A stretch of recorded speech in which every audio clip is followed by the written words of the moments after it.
Hey, Reset family. Thank you so much and welcome back to my channel. All right, so y'all might want to fight me about this one. And I want to hear in the comments, I want to hear what y'all have to say.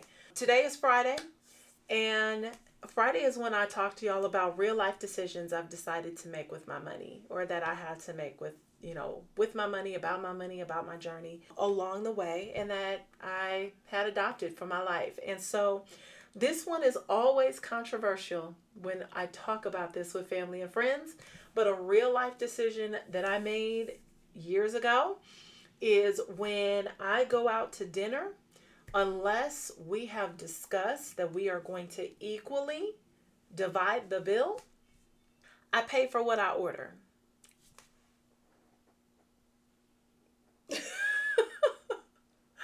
My friends, my family, they are aware, because even though I might be on a debt journey, even though I might be, conserving money, paying off debt, it doesn't mean that you cannot go out, you cannot have fun, you cannot have a good time.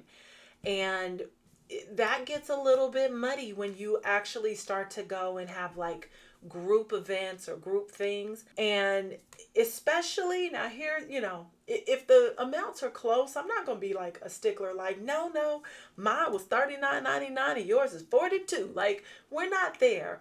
But when I draw the line is, for example, if I am not drinking or I haven't ordered, drinks, and drinks will take your bill up a couple of notches. If I haven't been partaking in that way, but the rest of the table has, then I'm not splitting that equally. I'm not incurring that additional debt, especially because I didn't plan to incur it when I came. And that, I just don't think that's a fair thing to do. Now, once again, if there's conversation about, hey, here's how we want to go ahead and, manage the weekend, or here's how we want to do this dinner, and I have an opportunity to say, yay or nay if I'm good, sure. Some of my girlfriends, right, depending upon what we do, sometimes it's like, okay, you take lunch, you take dinner, you take breakfast, and then we'll alternate it. So like, dinner usually is a bigger bill, breakfast sometimes is a little lighter of bill, lunch is in the middle.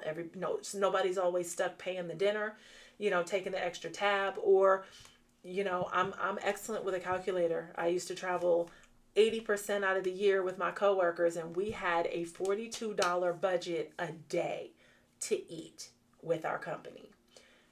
I say that out loud now, and that sounds crazy. It was crazy then, but it was kind of doable. Like, we made it work. And so we had to make sure, like, we cannot go over this $42, because our company was going to be like, yeah, we're going to send you a voucher so you can pay back whatever this was extra that you put on this company card. So I got really good at like chopping down 10, 15 people eating together. Like, you owe this, having a conversation with the waiter so that they understood, like, you're going to get tipped, don't worry, but we will need a few cards. Or do you want to do this individually, right? Is it best that I have an individual tab? And then it's not a problem. I know this can be embarrassing. I know that if you are the person that goes and you want to be out there feeling like, I got it. I go to brunch, I go to lunch, I go to this, I go to that, and I don't really want people to know that I'm kind of pinching pennies or what have you. One, I probably say maybe you need to find you a new set of friends. If you can't share that, if you don't have a deep relationship with your friends, and they aren't gung-ho about you doing better with you and your money and for your life. Okay, I'll put that out there. But I understand it, because it also could be pride, right? And so, we got to pray on that. We have to subjugate this flesh all the time. And so we got to pray on being prideful, about that. But that also comes with the maturity of owning your journey, of declining those trips, maybe declining that brunch. You can go to brunch. You may not be able to go to brunch every Sunday, but you can still go to brunch, or being really honest of like, hey, I'm going to go ahead and do like a separate tab. And that way y'all can do your thing, because I know I've got a budget that I'm working with. That has been the easiest. But every time I have this conversation, like, well, this person shouldn't go out if they can't afford it. No, they can afford it. They just can't afford, adding on your foolery of you paying less for your drinks. That's, you know what I'm saying? That's where it's gotten itchy for me. If you feel a little energy.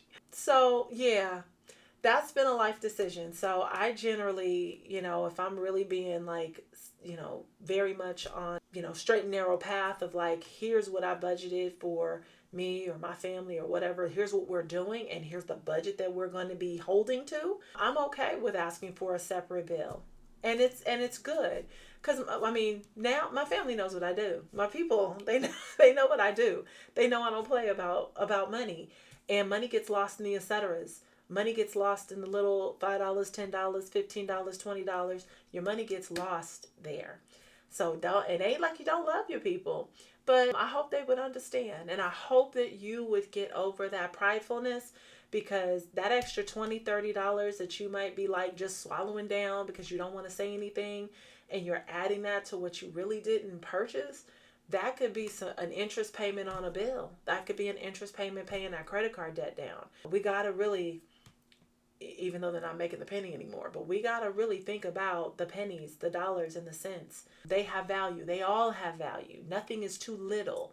It all has value. All right. Like and subscribe, but in the comments, please tell me how y'all thinking. Please, I want the fire. I want the smoke. I want to hear it. Okay. All right. Have an amazing weekend, y'all. Talk soon.